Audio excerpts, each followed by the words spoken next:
Aquí comeza Historia e Historias, o voso espazo no Galiportus, onde degrañaremos a historia con rigor e amenidade.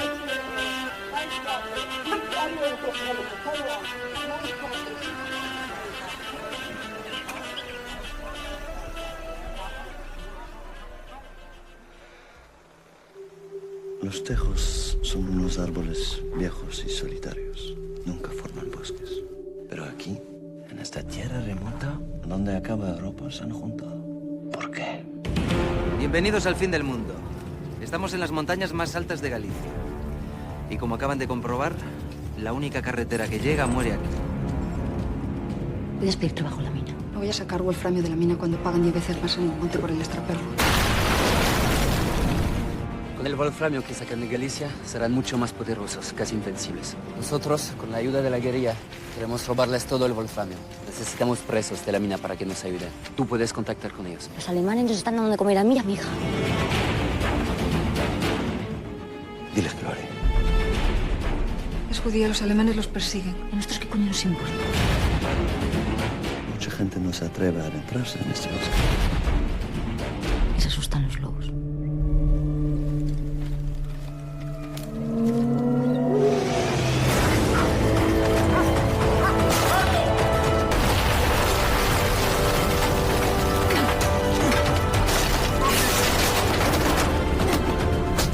¡Disparo! Es la vida de unos hombres que se la han jugado por vosotros. Se lo debemos.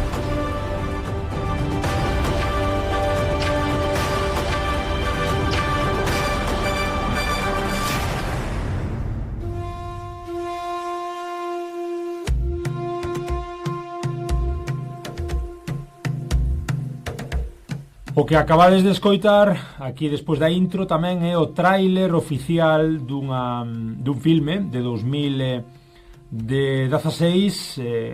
Lobos Sucios, chamase nese tráiler original en castelán. Ese filme que fala un pouco da explotación dos nazis nas minas de wolframio, un mineral imprescindible para a construción do seu armamento. Nesas minas, segundo comenta a sinopse da película do filme, traballa duro Manuela para poder curar a súa filla doente que está allea, ese fala que a considera unha meiga. A súa vida mudará para sempre coa chegada duns espías aliados coa misión de executar un grande roubo de wolframio. Os aliados, pola súa banda, prometen curar a súa filla a cambio da súa axuda. E sen ser moi conscientes diso, Manuela e a súa aloucada irmá pequena Candela, que inocentemente axuda aos xudeus a escapar pola fronteira, veránse envoltas de cheo na Segunda Guerra Mundial. Que che parece, Abraham, esta alusión, esta referencia a Lobos Sucios?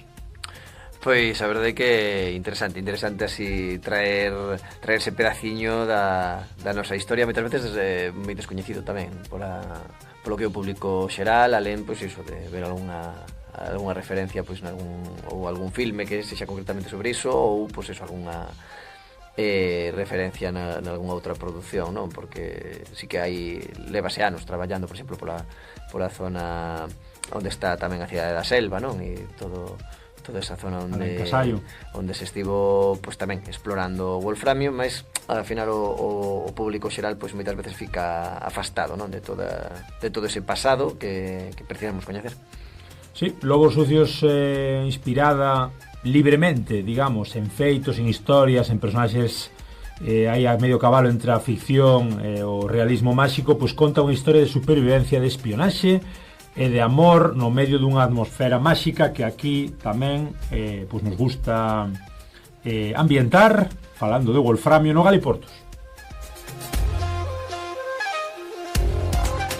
Subímonos a un todoterreo para chegarmos á antiga mina de Valborraz, en Casallo, Carballeda de Valdeorras, Ourense, Galiza. Para chegarmos ata ali, o equipo de xornalistas pasa por unha estrada que os propios nazis construíron. Por que se instalaron ali? Os alemáns buscaban wolframio. É un ouro negro que buscaban os alemáns, explicou a historiadora Laura Martínez.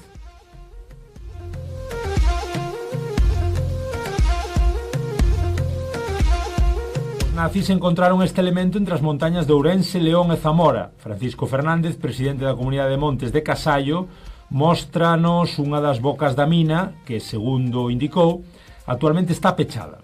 Os alemáns, de alguma maneira, comezaron a usalo para a blindaxe do seu armamento, detallou Martínez. E é que os nazis fixéronse coa mina en 1938, xusto antes do inicio da Segunda Guerra Mundial. Aínda que o Estado español tiña unha posición neutral, axudounos co comercio do wolframio. A conquista e a extracción deste recurso, deste preciado recurso, cambiou a paisaxe na zona durante uns anos. De estar poboado de comedores, cantinas e outras edificacións naquel momento, agora estas construcións encóntranse abandonadas e prácticamente derruídas. Tamén quedan restos do antigo lavadeiro, que por dentro estaba repleto cheo de mulleres que traballaban ali. Entre 1942 e 1944 funcionou como un destacamento penal. Nestes barracóns chegaron a dormir 463 presos republicanos para reduciren as súas condeas. A industria tivo un impacto moi importante na comarca. Nos anos 40, aquí na mina xa había electricidade. Producían a eles mesmos a través de saltos de auga, expuxo Laura Martínez.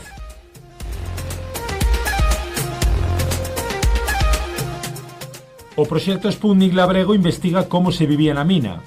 Moi campesiño e moi asociado a actividades tradicionais, a explotación do medio, o aproveitamento dos recursos, apuntou Rebeca Blanco, coordinadora de patrimonio no Consello da Cultura Galega.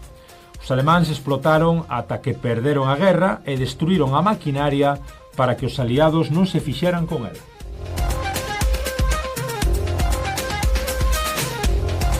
Isto é o que escribía Eris González o 30 de outubro de 2021 na páxina web da Sexta, lasexta.com, baixo o título original todo en castelán, En busca do ouro negro galego, ou como os nazis explotaron unha mina de wolframio e mudaron a paisaxe da zona.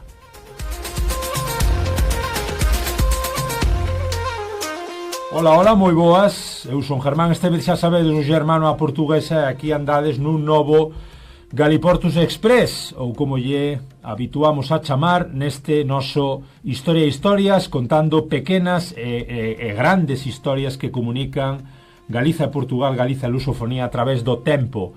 Hoxe estamos, como non, aquí co noso querido historiador, sen el nada sería posible, o noso querido amigo Abraham Dorraca. Moi boas, Abraham. Hola, que tal?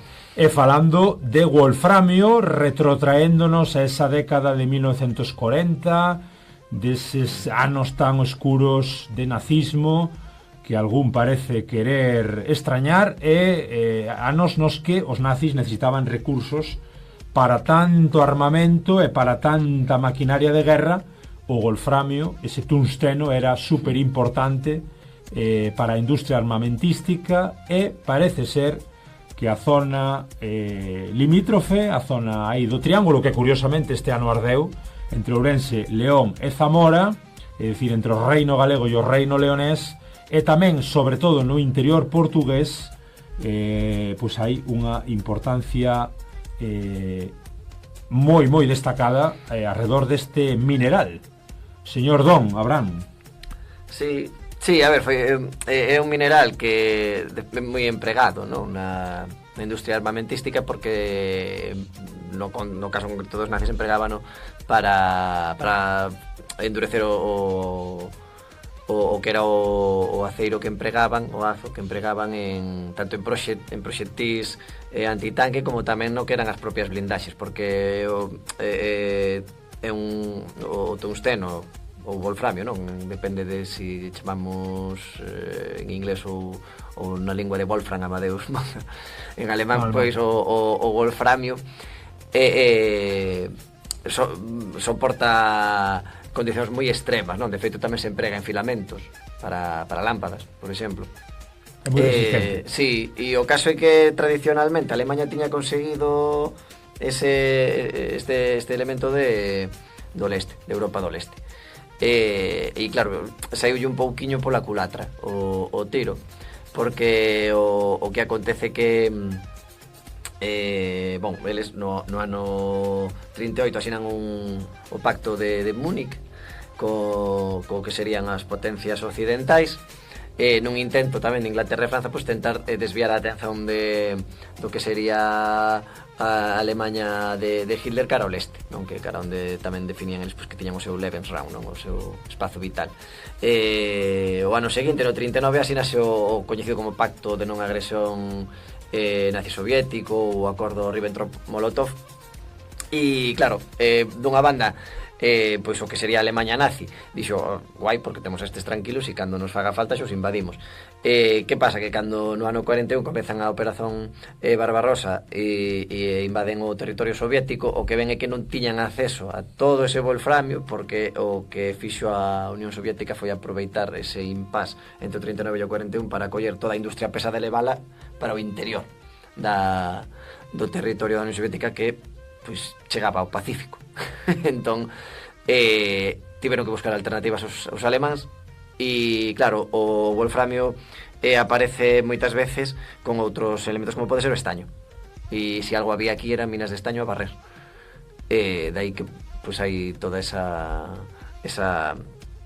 exploración do que sería o wolframio galego, e claro, aparte o Claudillo, non? O que debía ser un Claudio pequeno, chamanlle así, o Claudillo del Ferrol, pois tamén estaba en dívida coa Alemanha nazista, ao mesmo tempo estaba en plan, ai, non me quieren en el patio, e entón pois habríase tamén unha posibilidade de pois dunha banda rascar as costas dos nazis, e de outra banda tamén xogar as dúas bandas, porque tamén pois hai esa encuberta cooperación cos aliados no que sería tamén todos eses traballos de vaime sair de sabotaxe, non? É dicir, as fichas ibéricas un pouco aí a cabalo entre a quen apoio e a quen non. Temos un pouco igual que desbotar das nosas mentes ese marco mental de nin España nin Portugal participaron na Segunda Guerra Mundial. E moito, o de non belixerantes. Non foron belixerantes, mas aí está toda esa industria alrededor da guerra e todos eses pagos que había que facer, como comentas, por esa axuda no caso español na guerra civil. Que viña para que fago agora con toda esta xente que teño aí presa, que hai que mantela. Hai que traballar, campos a xente presa hai que darlle, por pouco que sexa, hai que darlle de comer, non? Campos de concentración. Do lado portugués temos unha referencia moi interesante. Comenta xa nos anos 90 o diario español El País: Portugal recibiu da Alemanha 517 millóns de francos suizos en ouro roubados polos nazis. E é que, como comentaba Abraham, desde o inicio da Segunda Guerra Mundial até principios do 42, a ditadura portuguesa de Salazar recibiu da Alemanha nazi máis destes 500 millóns de francos suizos, perto de 300 millóns daquelas pesetas, é dicir, pois son unha cantidad en euros moi importante, de 180 millóns de euros debe ser, procedentes do ouro roubado de Bélxica e Holanda. A partir dese 42, Portugal temía que se producira unha devaluación do franco suizo e aceitou a entrega directa do ouro nazi a cambio das súas exportacións de tungsteno, de wolframio. É dicir, tanto Salazar como Franco sabían mover moi ben as súas fichas nesa xeopolítica da época, e se había que apoiar a industria armamentística nazi, pois tamén se apoiaba sin ningún problema. Portugal, sí, aparte que houve moitísimas, non? Así, moitas explotacións, non? Sempre pois referencianse obviamente pois esas tan grandes nas que aínda podemos ver as infraestructuras, pero houve moitas pequenas, nas que houve pois iso. Ese mineral, incluso pois que ao mellor non había esa presenza de xente da Wehrmacht, non? Así directamente a xerir iso, pero que o mineral pois era levado para onde era levado, claro. Sí. No meu concello natal, ali no querido Ramirás, temos as minas de Escudeiros, que tamén é un percorrido interesante aí alrededor do río Arnoia, o río que compartillamos con Allariz, e tamén se pode percorrer un pouco por ali a zona por onde sairían as carretillas, as carretas todas, transportando o wolframio. Xente de todas as idades, sexo e condición, ademais. Aí sí que non había diferenza. Sí.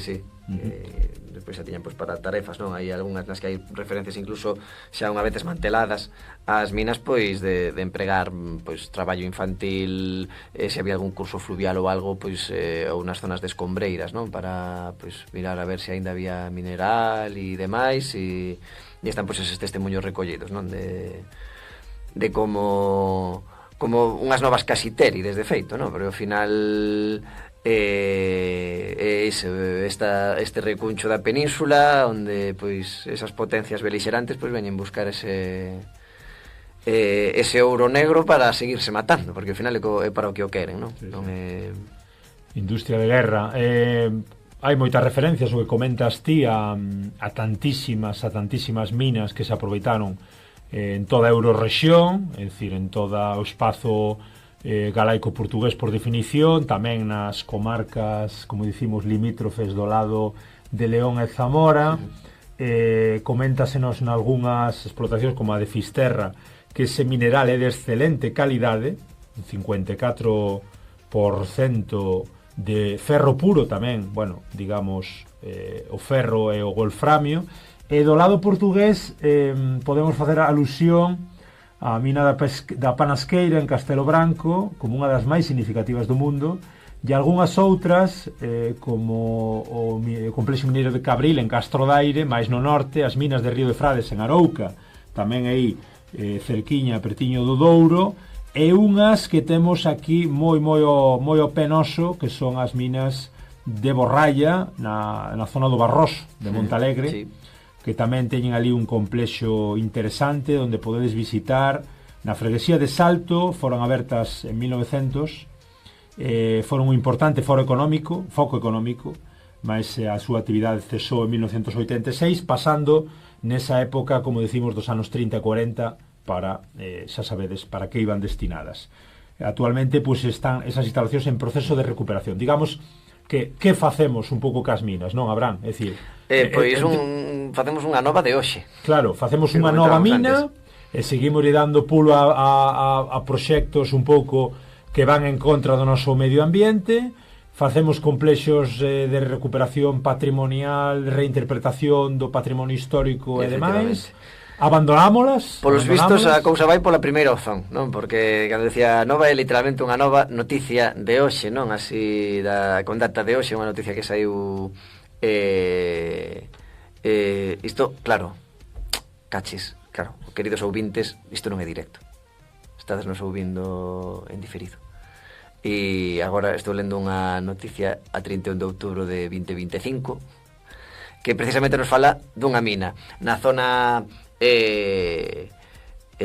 hai un río que separa, hai unha vaguada enorme, a xente que coñece a zona da Gudiña pois saberá que hai unha zona moi bonita, moi fermosa, que é a do Tameirón, para ir da Gudiña ao Tameirón, ou ben podese ir como se seguise cara pola autoestrada, cara a Mezquita, e xa desviarse, ou baixar por onde está o río Ribeira e subir cara ao Tameirón. Ali está tamén pois a curva onde ia tradicionalmente a mocidade ali facer cousas e tal, pero en xeral é unha zona moi bonita.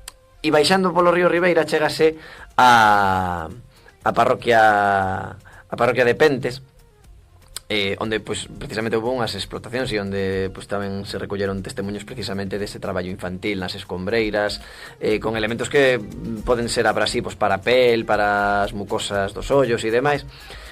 E onde hai un proxecto precisamente pois de facer unha exploración de wolframio, non? De volver, hai as minas hai minas toda esa zona, non? Hai as minas de Pentes, as minas de Barxa máis abaixo, e aí o río este, o río Ribeira, o Ribeira de Pentes, vai cara ao río Rabasal, xa en territorio portugués. Aparte é un río con zona maravillosa de baño e demais, e que pode pois verse moi afectado precisamente por esa exploración, e comeza pois a ver así movimento precisamente en pois da outra banda da raya, porque se podería pois afectar pois o que é o entorno do río Rabasal, con distintos elementos que saen do traballo do que é a extracción do wolframio e elementos cos que aparece asociado, e tamén por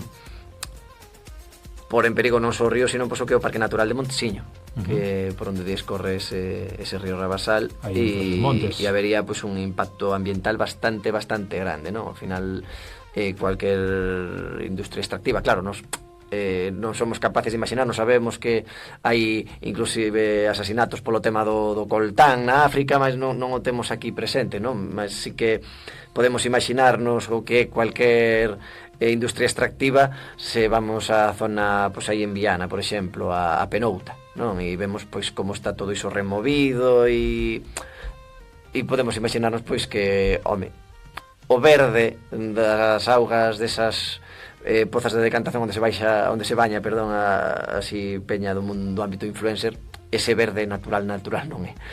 E entón pois podemos imaginarnos o que iso pode provocar en todo o que o ambiente, sí.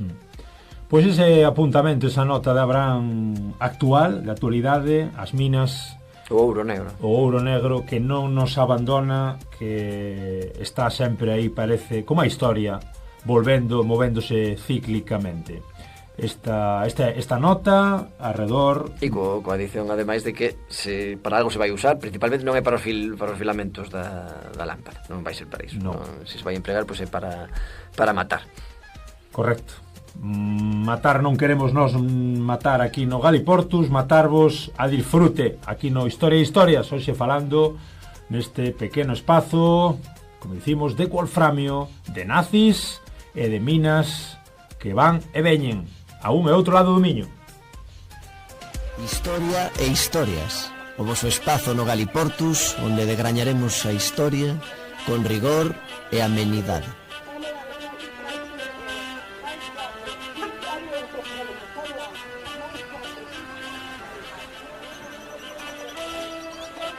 Aquí comeza Historia e Historias, o voso espazo no Galiportus, onde degrañaremos a historia con rigor e amenidade.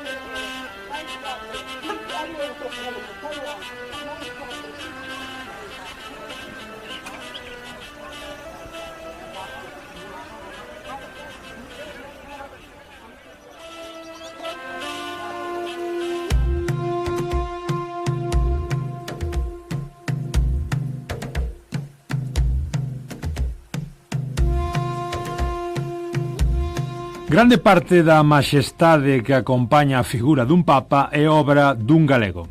Tamén a existencia da Biblia que hoxe coñecemos, e mesmo que sexa popular a expresión hebrea Aleluia.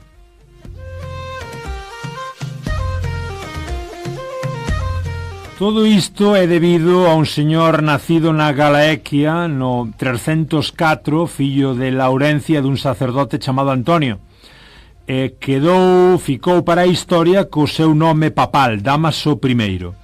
Nas néboas históricas do século IV hai certa controversia sobre a orixe do único papa galego. Todos coinciden, porén, en que procedía da Galaequia, mais algunhas fontes fano natural de Guarda, máis ou menos no centro do actual Portugal, e outras do entorno de Lugo, onde o seu pai exercía o sacerdocio nunha época en que o celibato non era obrigatorio. O certo é que emigrou moi novo a Roma e axiña comezou a escalar na xerarquía da Igrexa apoiándose na súa vasta cultura que o levou a ser secretario do Papa San Liberio. Era tamén un home ambicioso, a dicir dos chismes, dos contos que circulaban. O seu adversario, o Patricio Pretextus, mofábase de San Dámaso atribuíndolle a frase «Fáganme bispo de Roma e faréme cristián». A morte de Liberio no 366, Dámaso é el escollido papa, mas simultaneamente designado outro sumo pontífice chamado Ursino. A loita entre ambos acaba en derramamento de sangue. Nunha refrega nunha basílica romana chegan a morrer 137 seguidores dun e doutro papa. Ao fin, intervén o emperador Valentiniano desterrando a Ursino da Galia e confirmando a Dámaso como sumo pontífice. Os seus inimigos continuarán conspirando e mesmo o acusarán de adulterio. Os papas contraían matrimonio daquela ante a corte imperial. O emperador seguinte, Graciano, resolverá as disputas con novos desterros. Tras sortear estes conflitos, Dámaso ten as ideas moi claras. Quere dar unidade e grandeza á Igrexa e entregará os seus 18 anos de pontificado a conseguilo.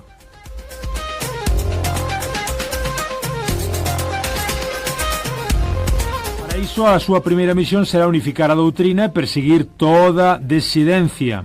Dámaso combate o arrianismo moi estendido, a pesar da condena do 325 no concilio de Nicea.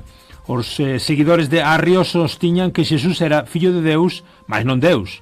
Eran as enrevesadas disputas cristolóxicas, moi populares nos primeiros séculos do cristianismo. Durante o papado de Dámaso perseguiuse, como dicimos, e excomulgouse aos arrianos, do mesma maneira que os apolinaristas, luciferistas e macedonialistas. Mais a súa batalla deuse, a súa grande, verdadeira batalla deuse contra outro galego, Prisciliano.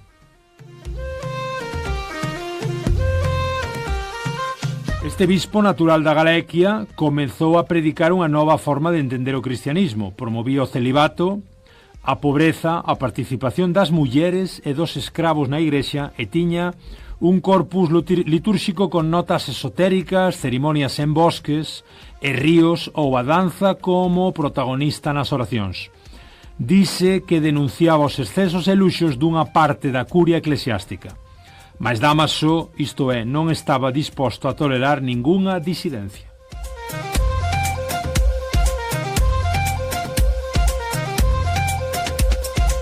No 382, Prisciliano dá un golpe de efecto e preséntase en Roma para defender a súa tese. Dámaso I, nesta loita entre galegos, négase a recibir a Prisciliano. En Milán consegue, no entanto, algunha simpatía do emperador Graciano que lle permite regresar triunfante a Hispania. Mas isto duraralle pouco a permisividade de Graciano, pois é asasinado por Magno Clemente Máximo, que se proclama emperador. Máximo alíase co Papa Dámaso para reforzarse e carga contra Prisciliano. O obispo rebelde é convocado a Treveris en 385 e ali é procesado baixo a acusación de bruxería.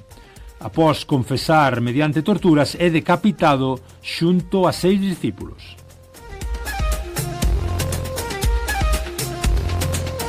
Os restos de Prisciliano e os seus discípulos foron trasladados a Galicia. Varios autores, como Albornoz e Unamuno, afirman que o herexe quen está enterrado na Catedral de Santiago e que a súa tumba era venerada pola súa grande popularidade que perviviu á súa morte.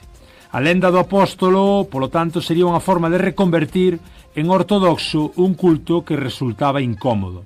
Isto é o que dicía, isto é o que escribía a Voz de Galicia baixo a firma de asinatura de Eduardo Roland, 17 de febreiro de 2013, Dámaso I, o Papa galego que derrotou a Prisciliano.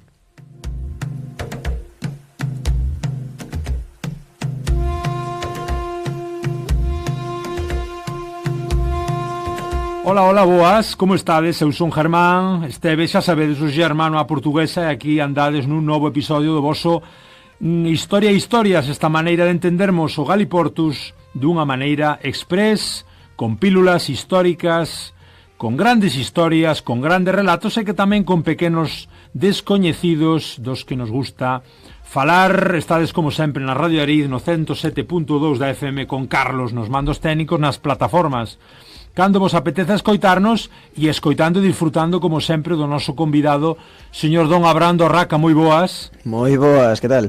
De que vai isto? Da loita entre esa figura tan divina ou divinizada dese Prisciliano tan esotérico e dese Dámaso, o único papa galego. É unha loita moi interesante entre galegos dunha Galicia expandida, como era aquela Galequia, verdade? Sí, e unha loita, ao final, unha loita de poder tamén, así de a ver quen ten o hábito máis longo.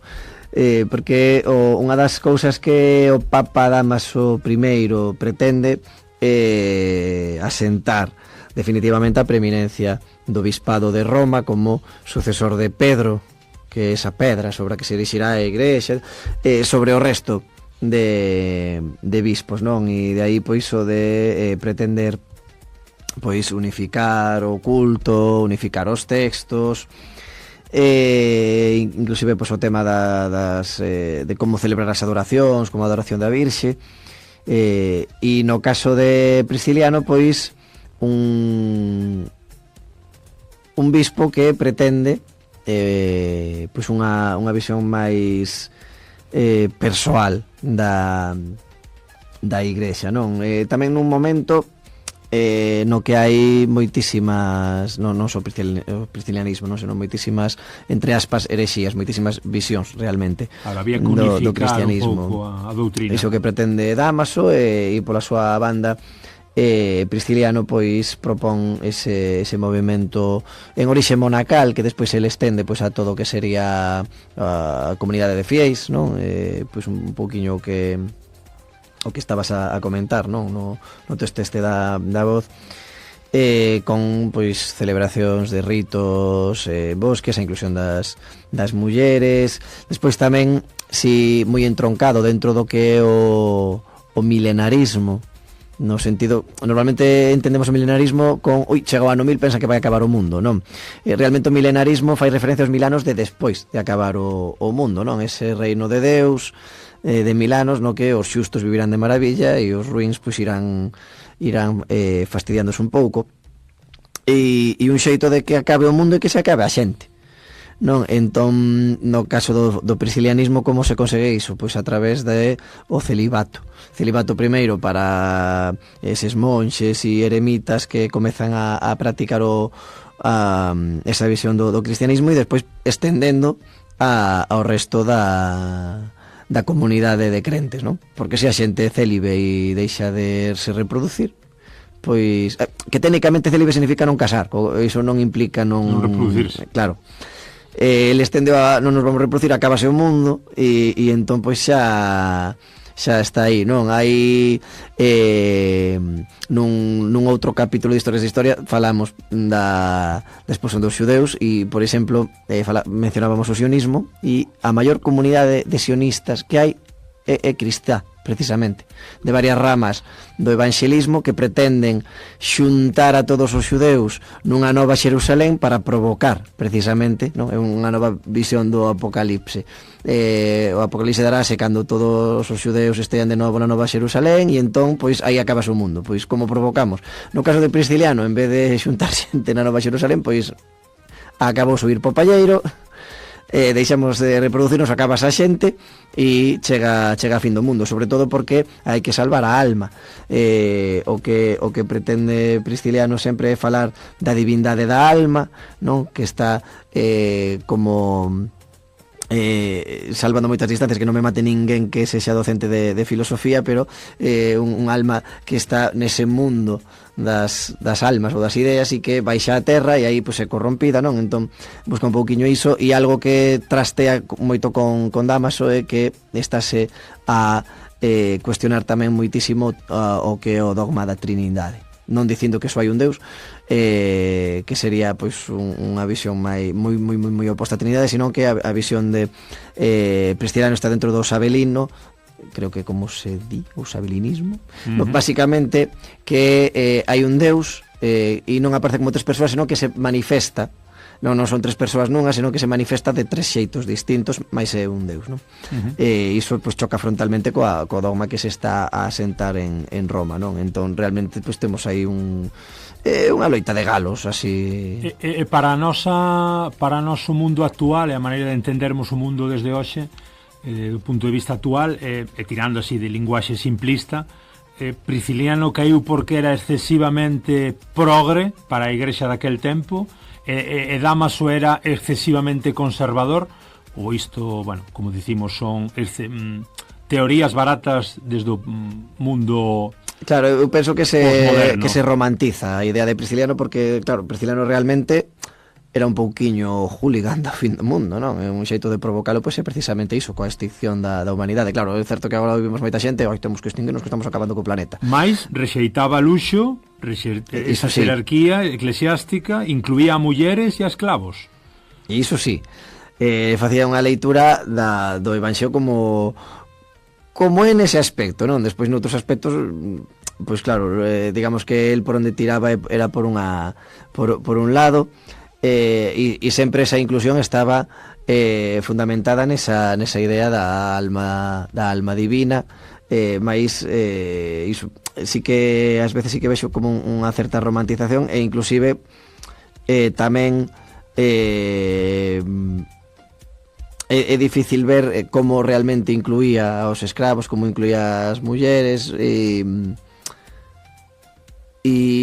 facemos a leitura moi desde hoxe, non? Inclusive hai como un revival de Bispo Prisciliano e demais, non? Que sí que é unha figura que hai que recuperar porque forma parte da nosa historia, e a historia hai que coñecela. Mais ás veces é como facer Prisciliano grande again, non? Great again, non? Claro, é un terreo moi esvaradío. Eu non son experto na materia para nada, e de feito de Prisciliano moi pouquiño sei, mas non sei se usaría termos actuais, non? Pois iso, falar de progre, conservador, aplicado no contexto este de Prisciliano e Dámaso, cando acontece algo semellante co catarismo na Franza, non? E ao final vemos que están estas disputas entre xerifaltes eclesiásticos, e ao mesmo tempo tamén se meten esas leas políticas de emperadores e monarcas e demais, e non, vemos así... Eso che ia dicir, non? Un pouco desde a óptica tamén dos diferentes poderes, Dámaso xa radicado en Roma, esa autoridade eclesiástica que vai damando poder imperial, claro, contra o bispo das provincias. Claro. No? Que estás facendo? Tú que estás facendo alá no efectivamente, cuestionando a porosidade e demais, que, bueno, vou deixar claro tamén, cando mencionei un pouquiño o catarismo, o tema das herexías é algo que se mantén ao longo dos séculos, non? O catarismo é séculos despois de Prisciliano, non? De feito, case medio milenio despois, non? Pero digamos que ese agromar de visións alternativas, pois hainas. Ata a propia Inquisición. Claro, e claro, hai un momento no que efectivamente se dá ese cisma e esa ruptura a partir, pois, normalmente, pois, situase, pois, eso, a figura de Lutero, Calvino e demais, que aí, pois, sí que gaña moitísima forza, tamén porque lle interesaba as elites económicas do momento, pois, distanciarse, pois, no caso dos príncipes alemáns, pois, do que era a monarquía hispánica, por exemplo. Entón, pois, se xa rompemos coa religión, pois, podemos afastarnos en máis materias. Claro, ao final, pois, é un pouquiño o de sempre. Son figuras das que coñecemos, pois, moi pouquiño, e temos moitísimos indicios, e a partir de aí, pois, podemos máis ou menos construir un relato. O que sabemos sobre todo son as acusacións que se lle fan. Entón, a partir das acusacións, pois, tamén temos que collelas, pois, con moito cuidado, porque moitas veces, pois, hai esas exageracións, non? E os ritos no bosque, pois, eran interpretados como rituais de maxia, non? Que sempre se asociaba co maligno.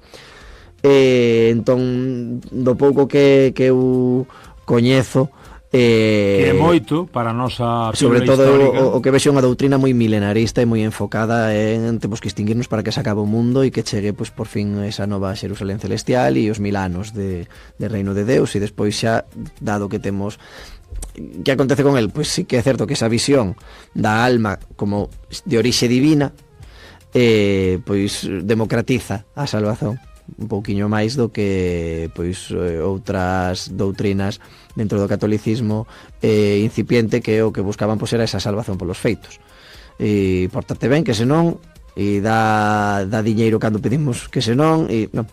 Entón, pois, sí que vexo, pois, moito é unha loita de popularidade. E hai que pensar tamén que a época de Prisciliano e de Dámaso coinciden xa no tempo prácticamente ca reta final do Imperio Romano, non? Digamos, o Imperio Romano de Occidente, non de Oriente, digamos que o cristianismo, tendes que ter este dato en conta, convertirse na religión oficial do Imperio Romano mediante o edicto de Tesalónica de Teodosio I Grande no 380. Si falamos de Prisciliano entre 340 e o 385, entendemos tamén esa época de loita, Claro, unha época convulsa, co feito, imperio patas para a arriba. Damasao chamanlle inclusive ás veces o papa das catacumbas, non? Porque el mesmo pues, as Cristianos rehabilita escondidos polas catacumbas escapando. Como dicimos, unha época moi complicada na cal o imperio xa empezaba na parte occidental a resquebraxar un pouquiño, a abrirse con continuas incursións bárbaras da época, ata que se veu abaixo no século V, mas o cristianismo conseguiu desde esa época, pois prácticamente no final de Dámaso e tamén no final de Prisciliano, pois que non ia dicir, seguramente naquela época foi pois, unha asociación cultural con moitísimo éxito e moito espallamento. de odio puro, de esconderse, de non poder celebrar o rito, como falamos en algún outro Galiportus, historias, pois tamén da cuestión dos xudeos, ter que converterse ou ter neste caso que non pois bueno, poder practicar o teu cristianismo, A converterse na religión do Estado. correcto, a ser a religión do Estado, e ata hoxe, co significado que ten o cristianismo, que non é pouco, é máis para povos como o galego e o portugués, fortemente influenciados. De facto, vese aí esa reminiscencia cando pensamos en que os zapatos que hoxe veste o Papa son os zapatos que vestiu o emperador, non? Eses zapatos vermellos que pon nas ocasións especiais, non sei se son de salto alto, mas son esa reminiscencia, non? E ao final esa Roma eterna, non? Porque moi ben falabas do Imperio Romano de Occidente ou de Oriente, e aínda depois pois sempre haberá quen se reivindique reinante sobre Roma, non? Como por exemplo pois Iván Alcumado o Terrível en Rusia, que lle chamará Moscú a terceira Roma, non? É así pois unha imaxe bastante gráfica de como esa romanidade asentada alrededor da cristiandade pois se fai eterna, non? E eterna tamén é a cuestión da orixe dos papas. Falamos deste San Dámaso I, galaico-portugués, galego, se queredes na altura, que proviña daquela Galaequia no século IV e que foi pontífice entre o 366 e o 384, eses 18 anos, nos cales o cristianismo, como dicimos, foi xa proclamado como a religión oficial do imperio. Hai un caso xa con Portugal conformado como reino independiente, logo das disputas entre os condados portugalenses e os diferentes reinos ibéricos. Falamos do Papa Xoán XXI, vale? O Xoán XXI, nin o 22 nin o 23, Xoán XXI entre 1215 e 1277, que polo visto comezou sendo arcebispo de Braga. Digamos que son un pouco da perspectiva portuguesa os dous únicos papas que chegaron a Roma. Aí está un pouco para o dato para curiosos. Efectivamente. É un camiño moi longo de chegar a Roma, e mira, Xoán 23 quedou en Ourense, non? Aí ao lado do Progreso. Non se dá chegado. Quedas aí en Ourense, poñenche a placa e de aí non sás. Efectivamente. Pois desta sí que saímos, de Prisciliano e de San Dámaso, destas loitas entre galegos con moitísimo poder relixioso, que prácticamente naquela era todo o poder, porque a religión comezaba xa, neste caso o cristianismo, a ser parte fundamental da historia tal e como a coñecemos. Ata aquí o noso Historia no Galiportus.